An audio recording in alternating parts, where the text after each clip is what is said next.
So hello, everybody. My name is Leigh McCue. I'm a faculty member in mechanical engineering at George Mason University. We can go ahead and have the next slide. I was a little bit curious to get a feel for our audience, and Natalie, I'm not sure if you were able to tee up these two polls or not.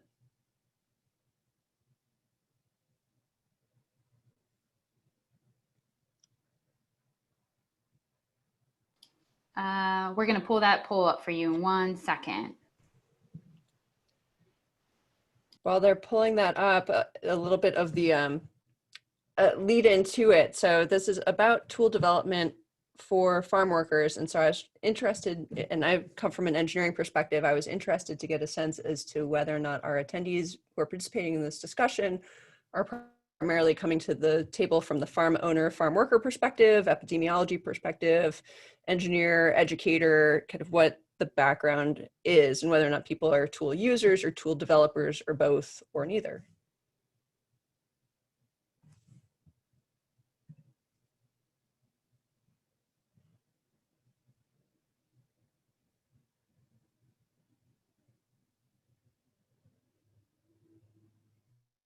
If you, yeah, I'm seeing people putting that in the Q&A.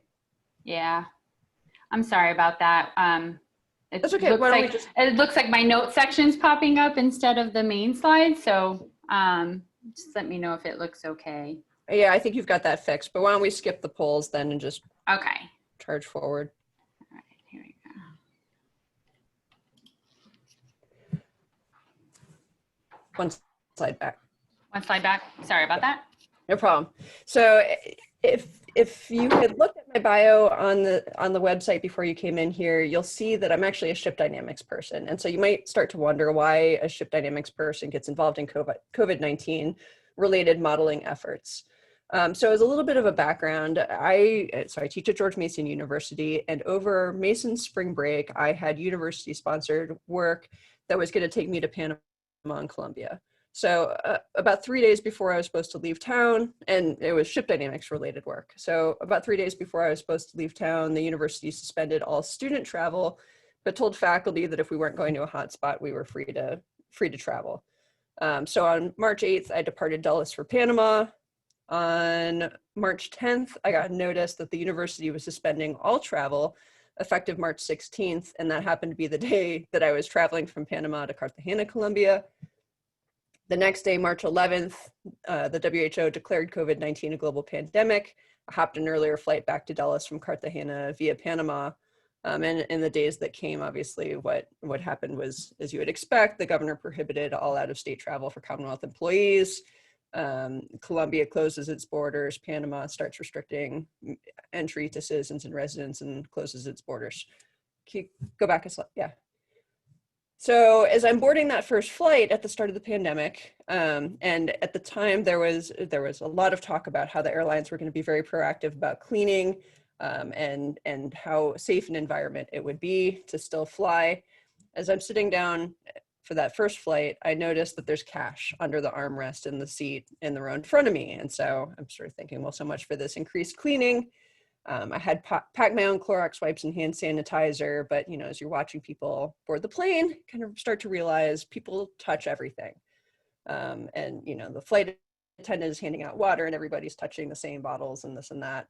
And I started to think, how quickly could something spread through this airplane by contact? And my research in ship dynamics, I have done a fair amount of computational fluids related work. I was familiar with work that had been done on spread of aerosolized whatever, viruses or any sort of aerosolized anything in a confined environment like an aircraft cabin. And a lot of that work really focuses on like a few rows at a time. And I was trying to get a sense of how quickly could something spread through the whole plane. And again, at the time, we didn't really know how much was going to be driven by aerosolized flow versus contact. So I tried taking a really simple model, a really simple approach that left out the aerosolized flow, but was just trying to track contacts and proximity. So just saying if a person is sitting in one seat and another person is 2 seats away from them, how much of an effect could you have due to that radius? And what does the baseline health of the people around you affect things? You know, if one person comes on and is immunocompromised versus somebody else who's young and healthy, how does that start to affect things? And what sort of statistical results could we get out of this? So by doing a very simplified model, but drawing a little bit off of the concepts from computational fluids, where we can account for not having just a rigid cutoff at 6 feet, like the speaker previously was talking about, having something that has an effect that is strongest right next to somebody, but continues to exist, you know, far, far away. It just is dropping off. Once we did that, could we account for these sorts of statistical variations in a very computationally efficient way? So we can start to do Monte Carlo simulation. We can do tens of thousands of simulations and see what the statistics are related to this. We didn't consider flight length. Again, just a very simple computationally efficient model. So if you want to go to the next slide. This was what an initial simulation would look like. So this took an initial flight of an aircraft. I used just a single cabin 737 as the model that I was basing this on, but it doesn't have to be an airplane. This could be a bus. This could be a bus that's transporting farm workers. And started to say, okay, well, if I've got 3 random sick passengers, and those are the 3 X's, who around these people end up sick or with seats that are potentially contaminated with the virus? And so the sorts of things that I was randomizing were how many passengers are on a given flight, how many sick passengers are aboard the first flight, where are these people sitting, how healthy is each passenger on each flight. And then started, again, this was March, April timeframe, so there was a lot of news about what would happen if passengers wipe down their seats, or if the airlines don't use any of the middle seats. How can this affect things? So started being able to study those sorts of influences. Slide. So this is just extending it over multiple flights. So this is saying if we had that first flight that had 3 sick individuals on it, and then that plane is used again for 3 more flights without any cleaning, what would happen? Could you have more infections? And again, this is based on a contact related spread. And so at the time, we were thinking that touching tabletops, seat rests, you know, things like that would have an effect, but found that with this simplified model, those initial 3 sick individuals resulted in 55 infections over a 4-flight sequence. Go to the next slide. Well, it was a very simplified model, and so, you know, I wouldn't want to say 3 initial sick people will result in 55 infections. What it does let us do is assess how effective interventions can be. And so we can say, with this model, let's take out all the middle seats, and let's assume that everybody does wipe down their seat with a Clorox wipe when they get in. Or when they board, how much does that decrease the rate of infection? And so for an 8-flight sequence where we use middle seats, no one wipes down their seat, and ran it 10,000 times to come up with some statistics, for this model, over 98% of the simulations resulted in more than 10 total infections, versus for an 8-flight sequence with no middle seats used, everyone wiping down their seat, again running 10,000 iterations, only 10% of the simulations resulted in more than 10 infections. So we're just using this tool as a way to assess how effective different interventions could be. So if we move on to the next slide. So my work in vessel stability has been funded in the past through the Northeast Center for Occupational Safety and Health, which is an ag, forestry, and fishing center. So I've done some work related to commercial fishing safety, and ended up, you know, coming back from this trip that I had, going down this sort of rabbit hole as I described it. And I was discussing this with one of my colleagues from that center, who said, well, this is really interesting because what you're describing sounds like the problem that we are currently struggling with farm workers. So can we do something similar to help with farm workers who are living in dormitory style workforce housing? And so to try to do a similar model for this dormitory style workforce housing, we ended up with 2 different subdomains. So in the evening model, it was again proximity based, like that airplane model, or it could be a bus model, where we figure each individual has some random baseline health. Individuals are randomly assigned to beds throughout the room. We say to kick off the simulation, there's 1 sick resident in the room.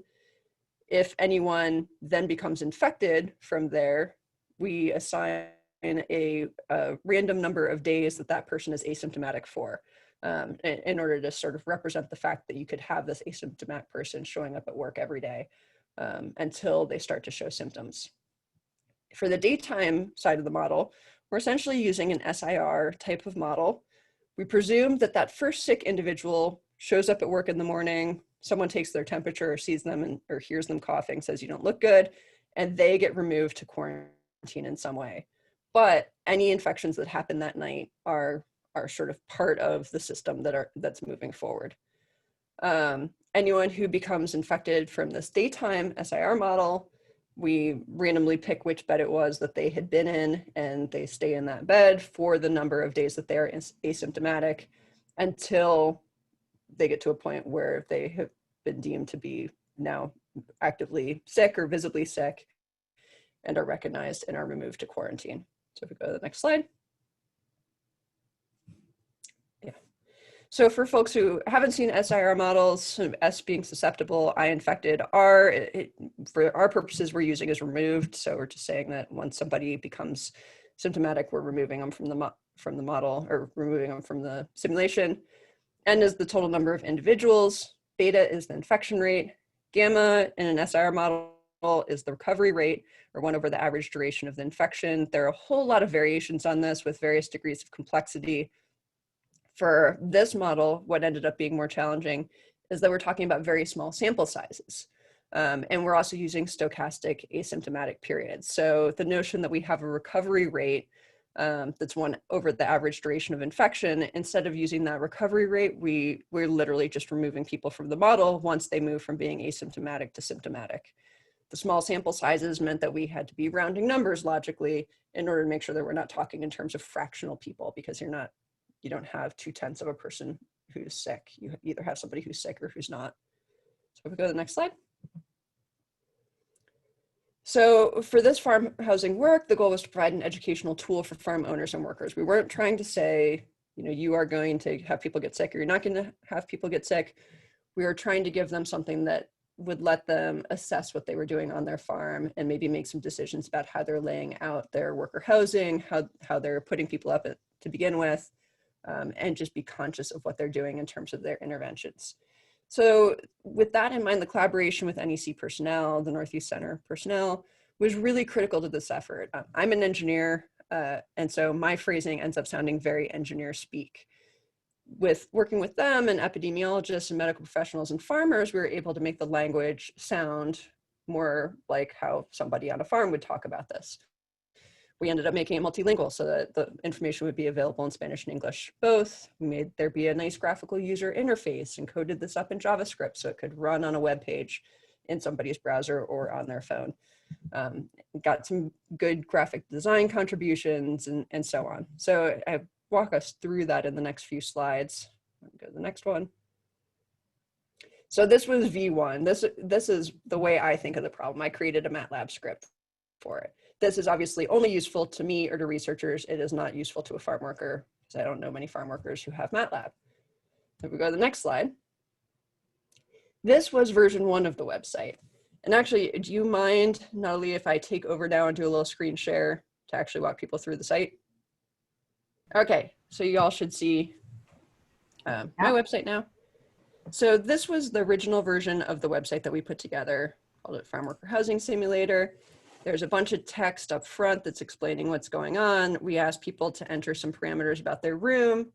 We asked them if they have single beds or bunk beds. We asked whether or not in those bunk beds, if people are sleeping with their heads against the wall or alternating head to toe. We tell them what some of the assumptions are. We ask how many days they want to run the simulation. We explain what an SIR model is and ask them to give us some information on what they're doing in order to mitigate risk based on that. And then people hit submit. They get a figure that shows them what the room should look like according to the regs and gives them some statistical information.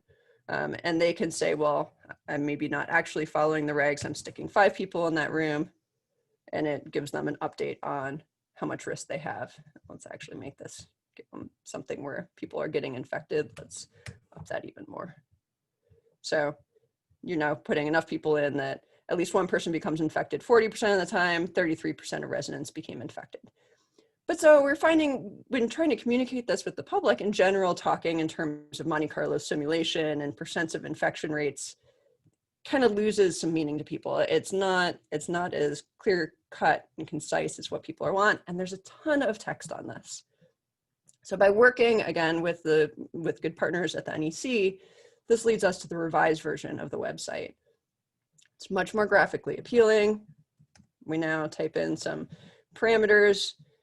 If you select bunk beds, there's actually an illustration to say, what do we mean about all heads at walls versus alternating head to toe? Ask you how many people are in the room. Give some nice graphics about asking what sort of preventative practices you're using. You can hit submit either place. It gives you a layout of what the room would look like, and then gives you a worst case scenario simulation.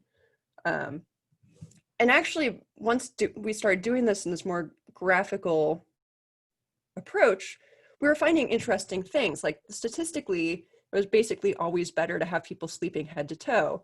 But one of the things that we found was if you have people sleeping head to toe, in the cases where you do end up with any infection on the first night, that person basically ends up infecting everybody else.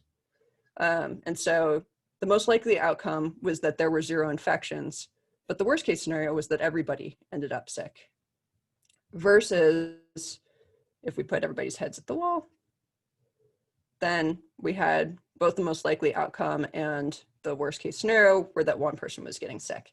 And so giving farm owners and farm workers this information in a little bit more useful a format lets them make some of their own value decisions. And then we have some nice graphics and description as to what you can do to mitigate the risk. And again, all in Spanish, even trying to do some of the little subtleties that a native Spanish speaker also probably thinks in meters instead of in feet and so on. So I'll stop that share, go back to the slides.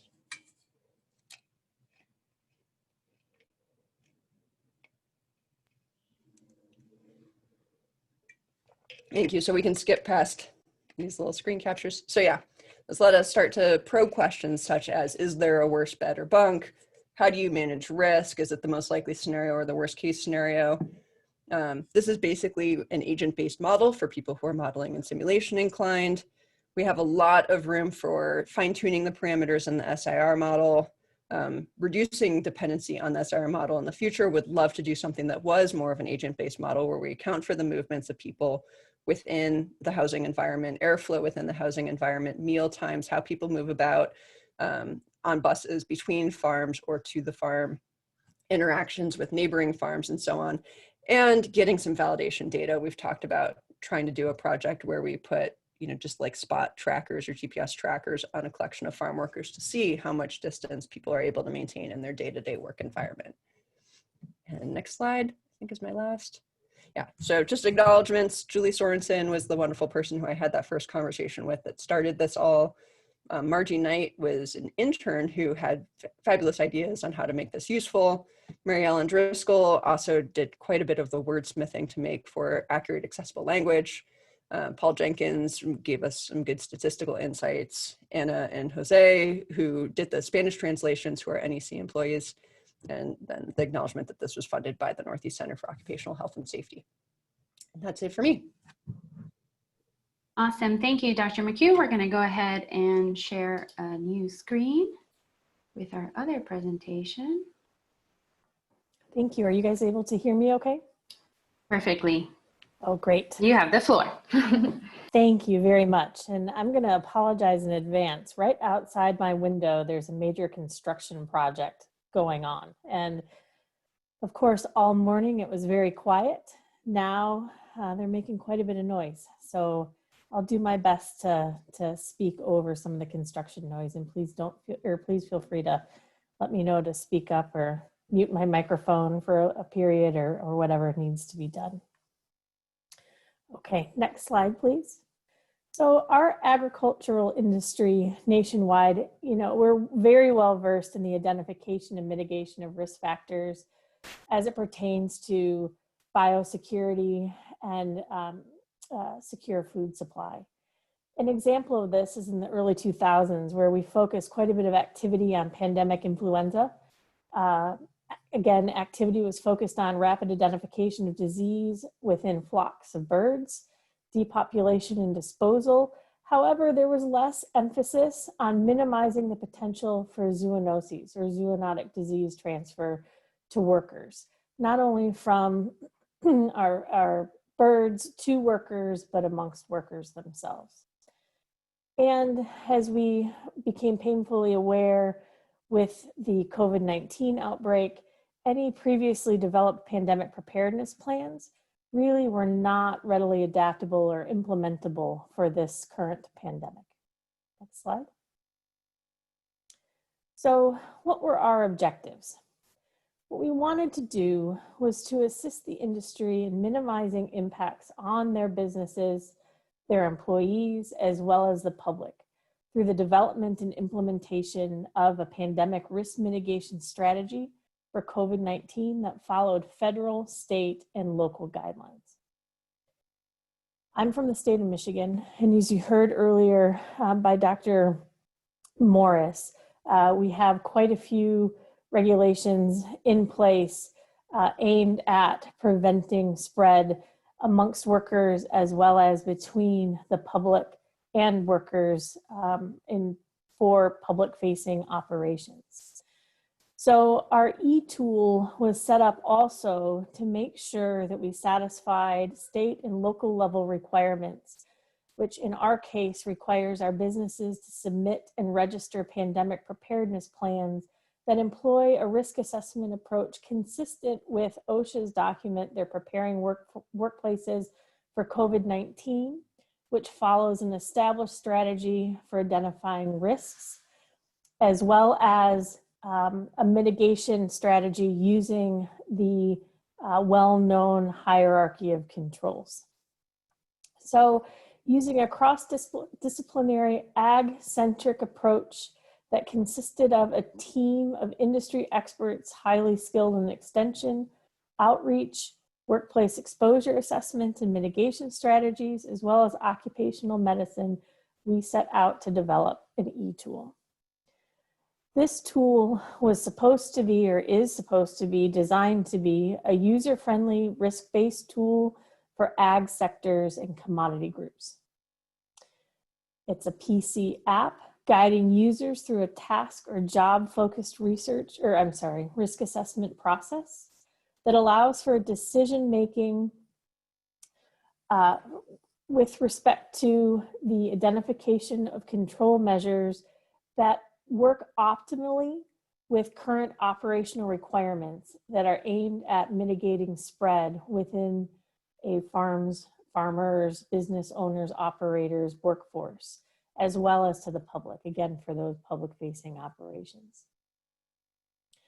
Our tool was designed to satisfy both state and local requirements, as well as to be optimally flexible to expand for use outside of the state of Michigan and ideally nationwide. We're attempting to obtain funding to develop a downloadable, flexible format, point and click PC or web-based risk assessment and mitigation tool with a mobile interface that is based on the concepts surrounding the e-tool that I'm about to present to you today. These tools can be used for risk identification and mitigation for not only COVID-19, but also future pandemics and perhaps just as importantly, endemic zoonoses. Next slide. So again, we want to provide industry aid.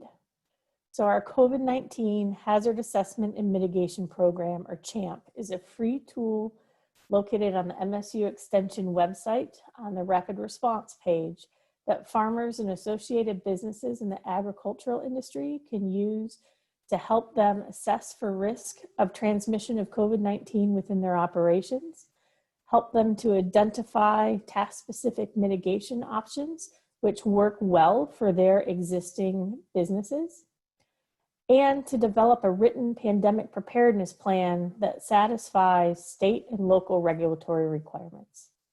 What you're going to see today is currently geared towards the state of Michigan, but I'm hopeful that you'll be able to see, particularly as we move forward into further iterations and versions of this tool, that we are able to be very flexible and set up the tool to be specific to other state requirements. Next slide. So again, what's the bottom line? We wanted to develop an easy to use PC-based application, something that's familiar within the industry. In this case, we used simply Microsoft Excel as the initial platform. We wanted to capitalize on the outstanding tools and guidance that's already available in conjunction with the ever-changing state and local requirements, in our case, our executive orders. We really wanted to be able to provide the how-to. So most of the requirements, regulations, guidance documents that are out there talk about what is required under a comprehensive pandemic preparedness mitigation plan. They point to guidance documents like OSHA's documents, Department of Labor documents, CDC documents, but what we really wanted to do was help them with the how-to. How do they go about assessing risk? How do they determine what mitigation strategies will be effective for them? So that's really what we wanted to do within our e-tool. If you go back just one, please. So there are several components to a comprehensive mitigation strategy and requirements specific to the state. So in our case in Michigan, it is required that you appoint a responsible individual to develop, implement, monitor, and routinely evaluate the effectiveness of the operations pandemic preparedness plan. There's a health screening component to the plan. There is a component necessitating workplace preparation, which specifies increased standards for cleaning and disinfection. There is a component of the plan that discusses group housing.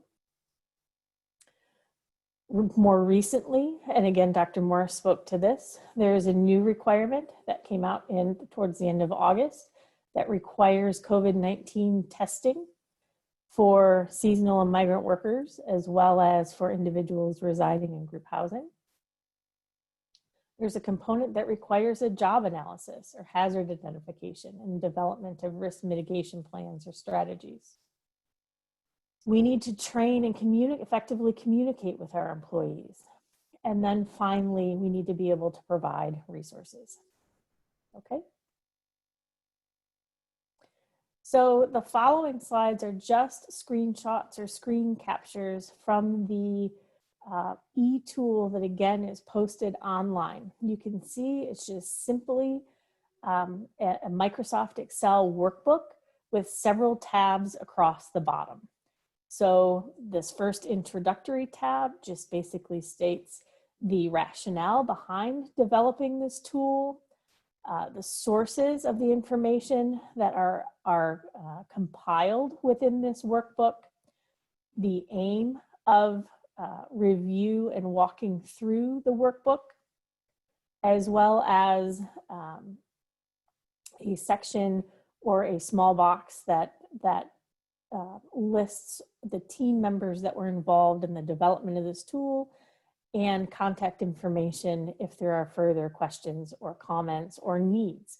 Again, as an extension group, our goal is to serve our constituents. And so if there are missing components of the tool, if there are things that certain commodity groups need to see or would like to see, this tool has been developed in a way such that it's flexible enough that we can easily add additional components.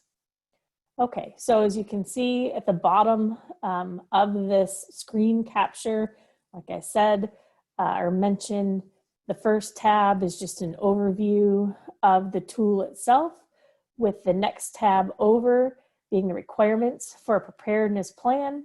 And the idea was that business owners, operators, farmers would be able to just click their way through the tabs within the worksheet And in doing so, and in filling out completion of various forms, completion of various tasks, at the end of the day, they would have a COVID-19 pandemic preparedness plan that could be used to satisfy not only state requirements, but aid in worker training and communication and so forth.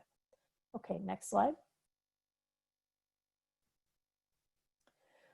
Okay, so this slide again is a screen capture that shows that there is text related to the requirements under a pandemic preparedness plan. It gives a brief history or background on COVID-19, how it's spread, what the requirements are under the pandemic preparedness plan, as well as fillable spots, fillable spaces for business name, locations, addresses, contact information, and the naming of a COVID-19 pandemic preparedness responsible individual with contact numbers for that individual. One thing that you're going to notice on all of the following slides or screen captures is on the right-hand side, there are buttons, there are hot buttons for quick links. So again, as I mentioned early on, our goal was not to reinvent the wheel and develop new, shall I say, guidelines or resources. Our goal was to pull all of the resources together in one location so that our constituents, our farmers, didn't have to spend hours hunting on the internet and reviewing pages and pages and pages of documents to be able to get at what they needed to be able to develop an effective pandemic preparedness plan. So again, we have quick links that are hot linked that if a farmer is interested in reviewing the most recent executive orders, you click on the link that's in blue. There are a couple executive orders that are called out specifically that led to the initial development of this pandemic preparedness plan requirement. If they wanted to review those executive orders, they would just click on those. If there was a question about enforcement, who enforces this requirement, you click on the green link and up pops our enforcement guide. Again, we talked about the fact, and I'm sorry they're pouring concrete outside of my window, but we talked earlier about the fact that all of the guidelines that are presented herein were developed by regulatory agencies, experts, CDC, OSHA, Department of Labor. So we have hot links linking to those original documents. And as those are updated, as we learn more about COVID and how to effectively mitigate exposures, all you have to do is click on those links and the most recent and up-to-date documents pop up. Down at the bottom, because Governor Whitmer has put together a Safe Start plan for the state, again, that large blue box, if you click on that, up would pop for the business owner, the Michigan Safe Start program. Okay, next slide. So as I mentioned, you know, when we walked through webinars with farmers, when we developed this program and received input, they wanted essentially one-stop shopping. They wanted the 7-Eleven, they wanted the Circle K, they wanted everything to be housed in one place. So you clicked on the button with respect to enforcement, and up pops the agency instruction sheet from MIOSHA with respect to enforcement for this particular requirement. Next slide. Okay, so one of the fundamental components of our pandemic preparedness plans are performing health screenings. So within this slide or within this worksheet, there are listed the components of an effective health screening plan. One of those being, hopefully being able to provide a tool to workers so that you can, prior to showing up on site, such that they can complete their screening questionnaires and submit them electronically, either through their phone or through a computer, before they even leave for work for the day. Again, along the right side are quick links. One is for an interactive health screening form that's both in Spanish and in English that can be completed online on their phones and submitted to the Pandemic Preparedness Responsible Individual. There's a link below that to the Federal CARES Act. There are links to the Families First Coronavirus Response Act, our Michigan Health Department contacts, a link to the Michigan COVID-19 test sites if someone needed to go be tested, links to documents that describe the return to work guidelines, as well as our own Safe Start employer guidelines.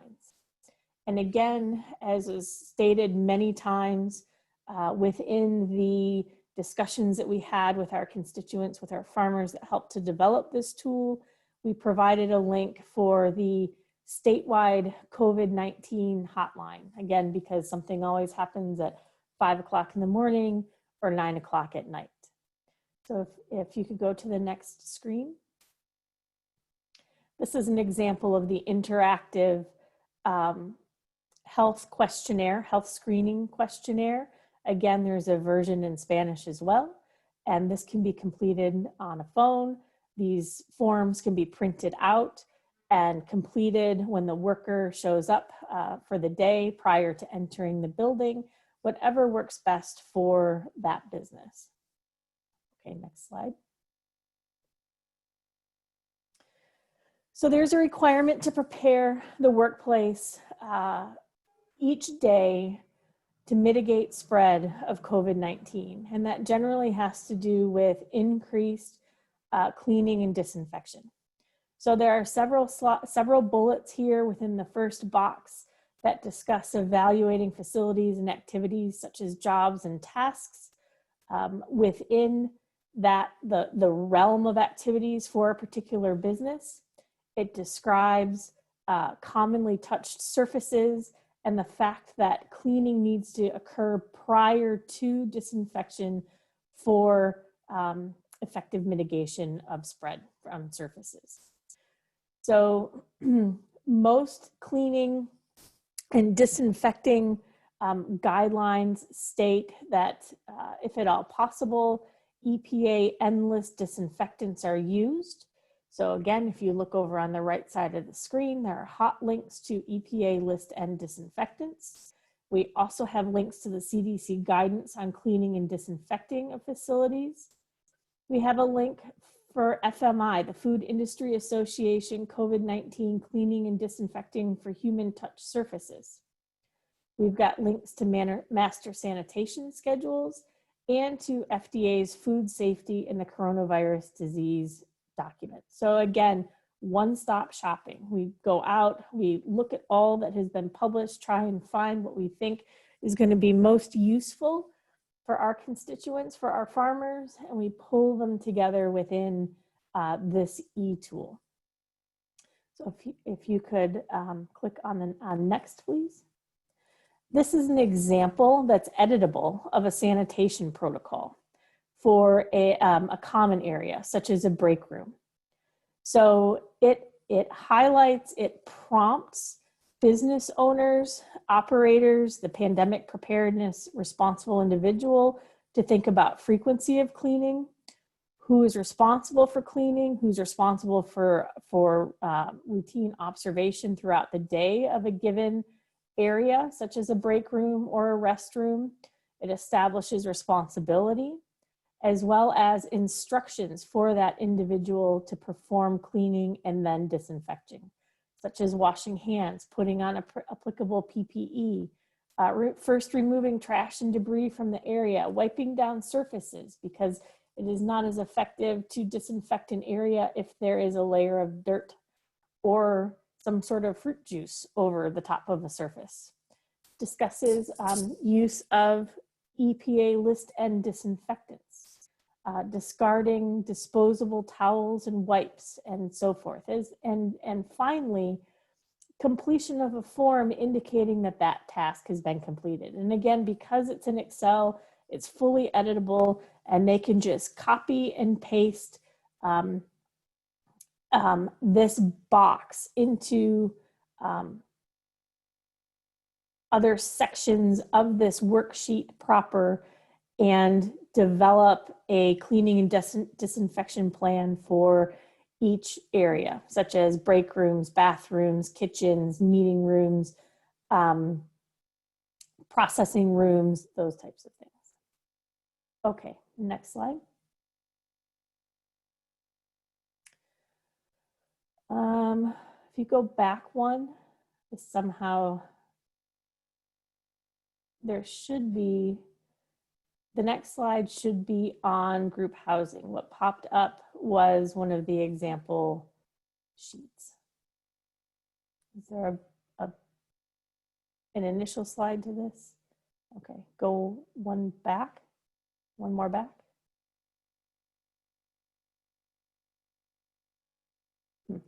Okay, well, we must be skipping a slide.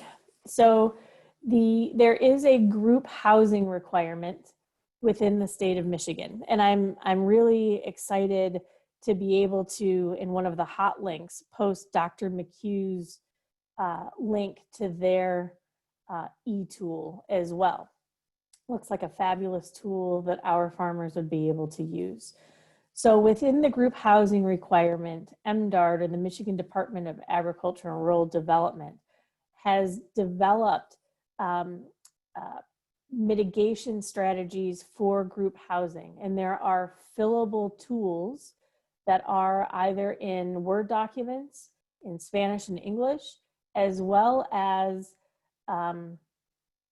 in PDF files that are editable, where owners of group housing have the potential to insert their own specifications, their own strategies for their site. And so much in the same way as Dr. McCue showed with her tool, how you would enter different features of your group housing building, how beds are set up, our workers or those that are inhabiting these group housing buildings, sleeping foot to foot with their heads to the wall, sleeping head to toe, number of people within a given room, what are the sources of ventilation, is there forced air, are windows able to be opened and closed, what happens if somebody is sick and needs to be quarantined, who cares for that quarantined individual. All of those prompts are listed within these editable documents that can be completed by the group housing manager. Okay, next slide.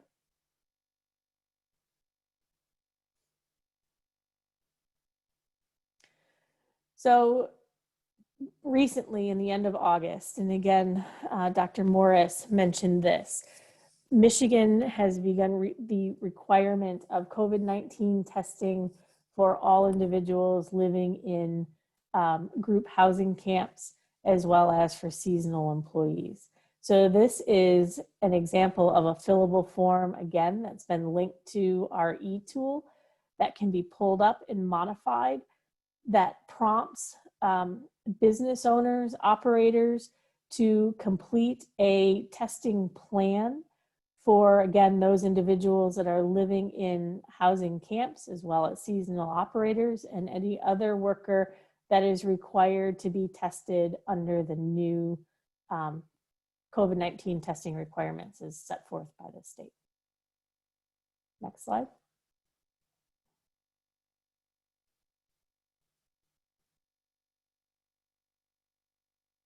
And again, here's just the follow-up of the fillable form that prompts the different types of testing that are possible, plans for completing the testing, date testing is expected to begin, completion, who's going to review the results, who's going to communicate with employees, workers, the results, and so forth. Next slide. Yeah, we are actually running out of time for our poster. Okay. All of the presentations are going to be available, as well as a link to Dr. Millerick-May's e-tool and Dr. McCue's. Lisa, would you like to, let's allow 5 minutes of questions, and then we'll have to jump on to the webinar for the posters.